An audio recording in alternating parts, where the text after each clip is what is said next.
Good afternoon, good evening, good morning, according to the time where you are.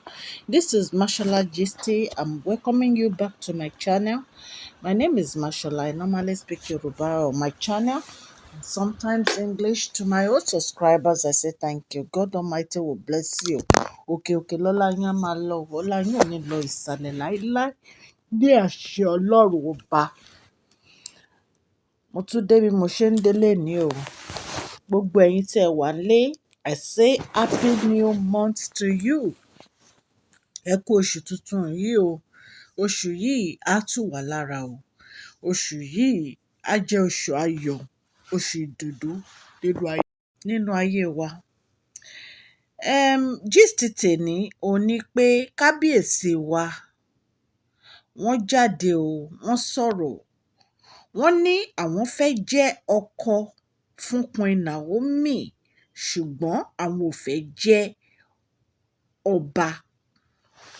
Wọ́n ní àwọn fẹ́ jẹ́ ọkọ fún Queen Naomi o, wọ́n ní àwọn ò fẹ́ jẹ́ ọba. Wọ́n ní àwọn ti realize gbogbo mistake àwọn.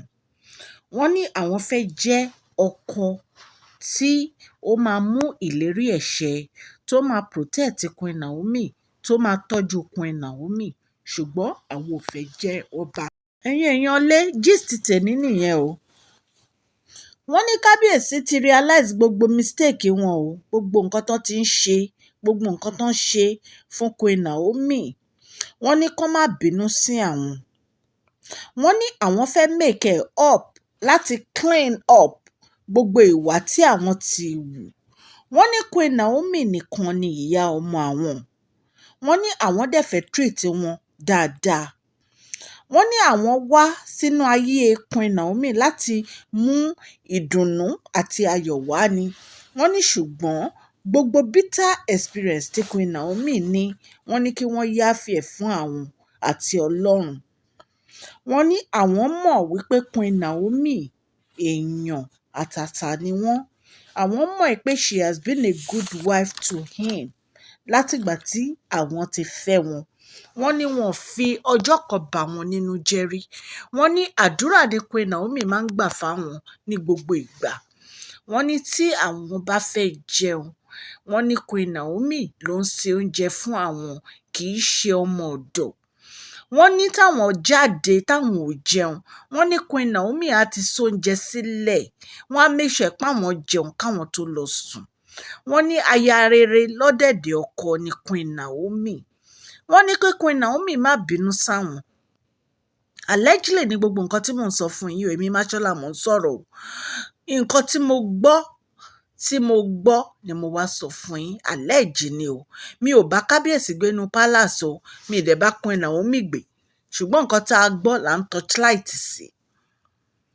Wọ́n ní àwọn mọ̀ wípé Queen Naomi wọ́n ń bínú ni. Wọ́n ní wọ́n dẹ̀ ní right láti bínú. Wọ́n ní àwọn accept gbogbo fault àwọn. Wọ́n ní kí Queen Naomi dáríjì àwọn. Wọ́n ní kí Queen Naomi má bínú. Ẹ̀yin èèyàn lé, ọ̀rọ̀ lẹ gbọ́ yìí o. Bàbá wa kábíyèsí wa Ọ̀nìrìṣà Adéyẹyè Ògúnwùsì, mo wólẹ̀ fún orí adé o.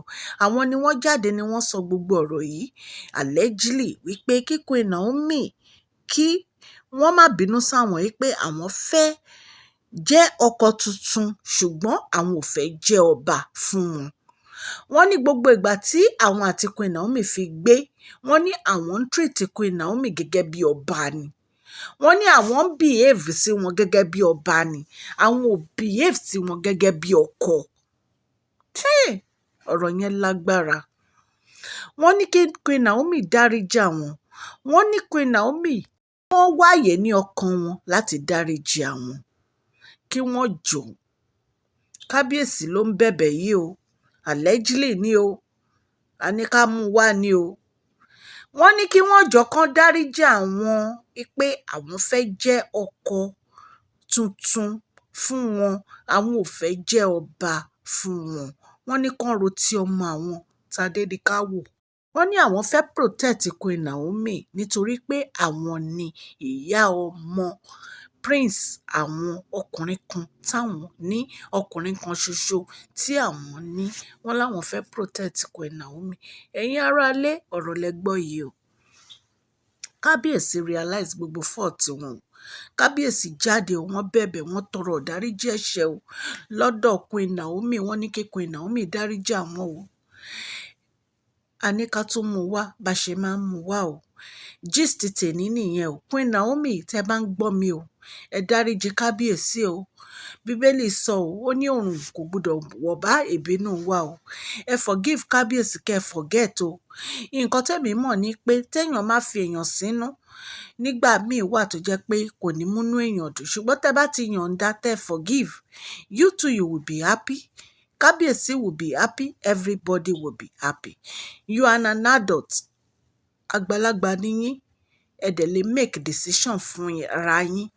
Àwa yìí a ní right láti sọ nǹkan tẹ́ ẹ máa ṣe. Ẹ̀yin lẹ mọ nǹkan tẹ́ ẹ fẹ́, ẹ̀yin lẹ mọ nǹkan tó múnú yín dùn. Ṣùgbọ́n nítorí Tádéníkáwò, please make the right decision. God Almighty will bless you. God Almighty will bless your son. Gbogbo ọ̀nà yín, Ọlọ́run á bá mi sọ di ire o. Gbogbo ẹ̀dùn ọkàn yín, Ọlọ́run á mú wá sí ìmúṣẹ o, ní agbára Ọlọ́run ọba. Ẹ̀yin aráalé tẹ́ ń gbọ́ mi, happy new month to you. I do appreciate you all. This is Mashola, your lovely one that is talking. Mo dúpẹ́ pọ̀ lọ́wọ́ yín fún support yín lórí gbogbo àwọn videos mi. Ẹ ṣé mo dúpẹ́ o. Òkè òkè lọ́lá yín á máa lọ o. Ọlá yín ò ní wọ lọ ìsàlẹ̀ láíláí ní àṣẹ Ọlọ́run ọba. Thank you so much. Gbogbo ẹ̀yin tí ẹ bá ti subscribe, ẹ subscribe o, so that ẹ bá ti post any gist ẹ máa rí. Mo dúpẹ́ o. Thank you so much. God bless you all.